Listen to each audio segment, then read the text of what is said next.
Epic Games CEO on Twitter just yesterday pretty much said the same thing that I've been saying. This is what he said on Twitter. If Steam committed to a permanent 88% revenue share for all developers and publishers without major strings attached, Epic would hastily organize a retreat from exclusives while honoring our partner commitments and consider putting our own games on Steam. Epic Games is even saying they would bring their games over to your platform if you match their revenue share.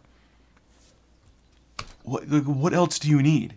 That's all you need to do right now. Yes, there's other things that need to be improved about Steam. I get that. But if you match revenue share, all of this drama between the digital distribution platforms right now pretty much would cease to exist. But I guess Lord Gaben just loves that sweet, sweet cash money way too much. Well, I sure hope somebody picks up that phone, because I f***ing called it! Oh man, what a day, what a day, what a day. Tim Sweeney putting the proverbial dagger into the hearts of the Steam fanboys, into the corporate slaves of Valve that refuse to listen to reason, that refuse to listen to business analysis, that refuse to listen to words, that refuse to listen to common sense, people.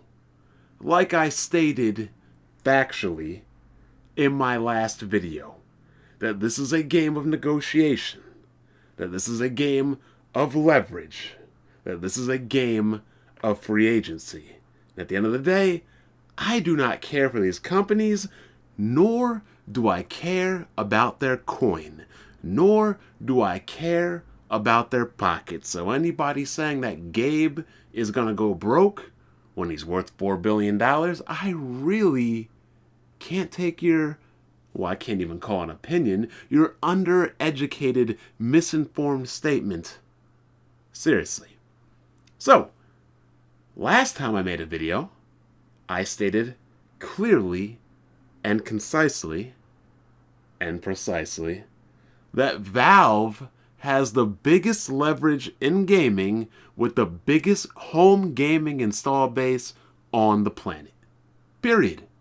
And that they don't have to money hat developers to keep games off the Epic Store and to keep games on Steam, that they just need to be more competitive with their rates. And apparently, for what I was told, that changing the rates wouldn't do anything, that changing the rates would accomplish nothing, Bond. And again, I put my hands over my face and facepalm because for some reason the Steam fanboy, the Valve corporate slave, believes that Valve exists on another plane of existence where competitive rates and percentages and cuts and revenue splits do not exist. So again, I will reiterate what Tim Sweeney has said, because he said it before. Let's go on to Twitter. Tim Sweeney, you have to understand 30% is an enormous markup. When grocery stores sell an Amazon or iTunes or Steam card, their markup is maybe 10 to 15%. That's for a physical retail store with shelves continually stocked by workers. Why did Activision, EA, and Ubisoft break away and build their own stores from scratch? Because it's way more profitable to sell their games that way than to give 30% to a store. Why 12%? We chose this number to provide a super competitive deal for partners while building an enduring and profitable store for Epic. From the 12%, we net around 5% after direct costs, and that could grow to 6 or 7% with greater economies of scale, which also destroys the fact that you guys said that this is not sustainable.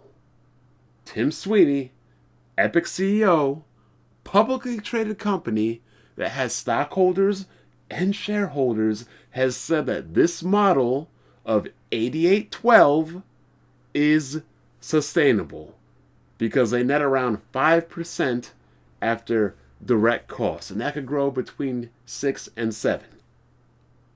So lastly, he says, if Steam committed to a permanent 88% revenue share for all developers and publishers without major strings attached, then Epic would hastily organize a retreat from exclusives and consider putting our own games on Steam.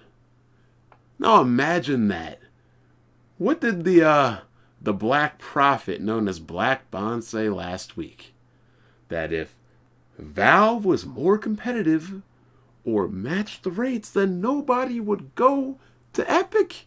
And even Epic themselves know this, hence why they would quit doing the exclusive thing and put their own games on Steam if Valve would match the cut. Like I said, if Valve sweetens the pot, if Valve has a more developer publisher friendly cut, then ain't nobody putting their games exclusively on the Epic Games Store. This is a fact, and even Tim Sweeney knows that this is a fact. Again, I'll repeat myself for the business impaired. This is a game about negotiation. This is a game of leverage. I don't want my games on the Epic Games Store. I want my games on Steam. So Gabe, Valve, your secretary, your right hand, your VP, whoever's listening, as the consumer, because I'm always right, that's what I've been told, the consumer is always right, I need you to get these games onto Steam, because I don't want to use the Epic client. And we have my man here, Tim Sweeney, saying right here, clear as day, if you match the cut, then all this drama ends. The game developers get to eat more, the publishers get to eat more, and I don't have to use Tim Sweeney's bum-ass Epic Store. I can play my games on Steam. So the only issue is this.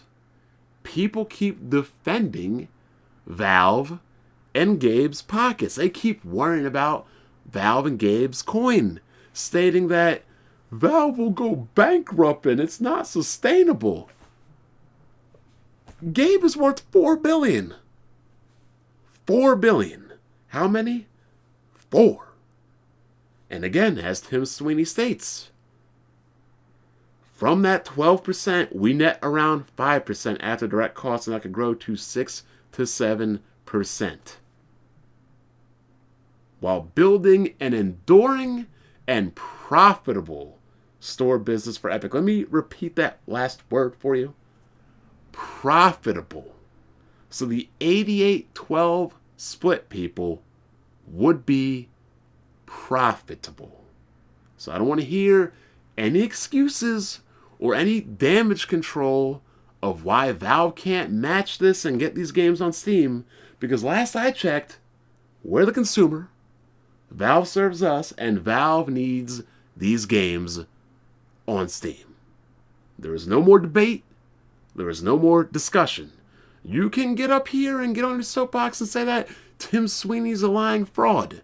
But I would tell you this, in a publicly traded company with a boardroom and shareholders, that would pretty much be suicide to get up on a public forum and to lie where everybody can see you. No CEO is going to get up on a public forum like this with God knows how many eyes on him and lie. So again, stop crying about Valve's pockets, stop complaining about Gabe's billions, and can we get these games on Steam, please? Thank you.